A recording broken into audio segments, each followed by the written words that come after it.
Hey everybody, I just finished my very first Goosebumps Series 2000 book, for the channel at least. So this is kind of a weird thing.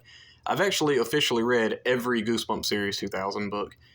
The only one that I had left to read was Invasion of the Body Squeezers Part 1.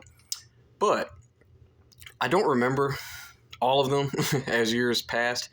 So I do plan on doing reviews for every single one on this channel, God willing.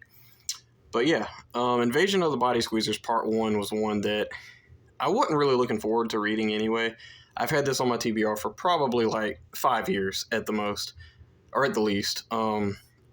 Yeah, I remember reading Part 2 when I was like really young, and I remember feeling kind of mixed on it, and I feel about the same way as I do with this one.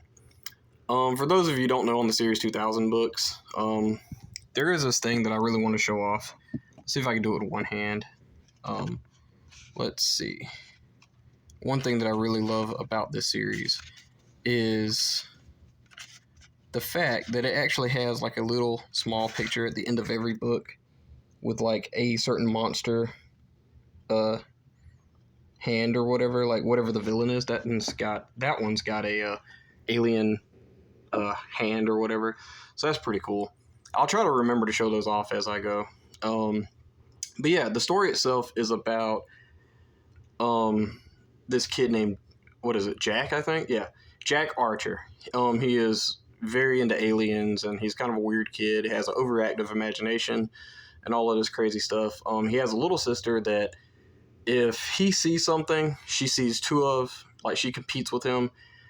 She gets very annoying very fast. Yeah. We learn that Jack has a neighbor named Mr. Fleshman who he spies on, and he's actually seen his neighbor. He's seen a creature in his house. He tells his friends, he tells his family. Nobody seems to believe him.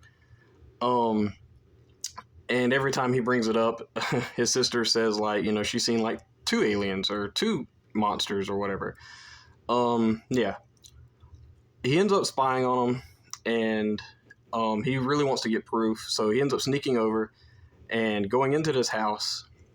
He finds like a photo album with this Mr. Fleshman around with these like alien-like monsters, and he ends up running into this like weird lab and like a ghost monster face or whatever. And yeah, all of this crazy stuff. And as I was reading this, I was like, I don't remember like anything like this in the Part 2 book or whatever. And this is like page 50, so it actually gets pretty good. It turns out that Mr. Fleshman is this like a movie producer guy. Like, there's movie posters all through his house and all this crazy stuff. And that's actually what this is. He's just a movie producer, and that's like our first twist. I don't really count this as a spoiler because it happens within like the 50-page mark. And that part was actually pretty good up until that twist. After this, Jack is walking home, and he sees this meteorite hit the ground. I should probably mention that there is this big news bulletin about this meteor that's going around Earth and is planning on hitting Earth or whatever. And there's pieces of this meteorite that is like falling off or whatever. And yeah, so Jack is kind of nervous about all this. He thinks it's aliens, of course. And anyway, this meteorite hits the ground, and he goes to pick it up, because he's very excited. He finally has this proof, everybody isn't going to think that he's crazy and all this crazy stuff. So he carries it home with him, and as he was inside the house, he actually fought off this monster that turns out to be like just a robotic thing that was part of a movie prop or whatever. And he gets this beeper that he finds, and that's what he was going to use to fight this monster off. So he takes it with him. He gets home, and that night he starts hearing voices telling him to do crazy stuff, like throw a clay pot from his art class to a window. It tells him to jump out of the window when these kids grab the meteorite and throw it out the window. It tells him to jump, which that's probably about the scariest part of this whole book, was that.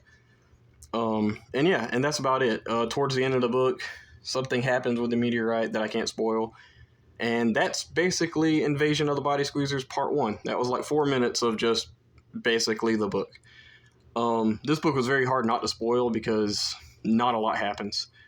I did enjoy the whole build up with Mr. Fleshman and all that.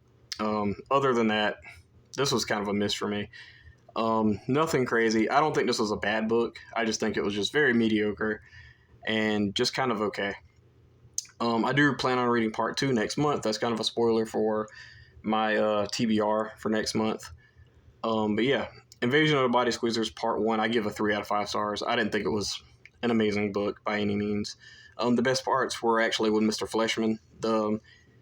Even the aliens themselves aren't really that interesting so far. I mean, it is cool that he finds this thing that like falls from outer space or whatever, you know. But yeah, I did enjoy the twist of what was actually like giving him the voices in his head and all that stuff or whatever. That was pretty cool. But yeah, I don't want to spoil anything. Yeah, 3 out of 5 stars for me, guys. Please let me know in the comments below. What did you think about Invasion of the Body Squeezers Part 1? I do plan on doing Part 2 next month, and maybe doing Revenge of the Body Squeezers. I'll see if I'm not burned out by this series, this little trilogy, I guess, if you want to call it that, of books. But yeah, that's it for me, guys. Thank you. Bye-bye.